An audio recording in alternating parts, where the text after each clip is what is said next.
What's up? Cold start. Toyota Wigo 2024 model.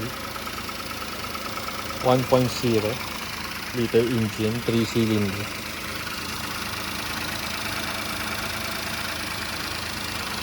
Wiper, fluid, reservoir. Engine coolant, pink, blue. Parang paubos na yung blue. Well refilled. Battery, brake fluid. Dito yung mga fuse box, air filter, ABS, belt. So ganyan talaga siya, shaky. Oil filter. So CVT transmission. Nakakagandahan after engine wash. So it's been 3 weeks since the engine wash and it's clean.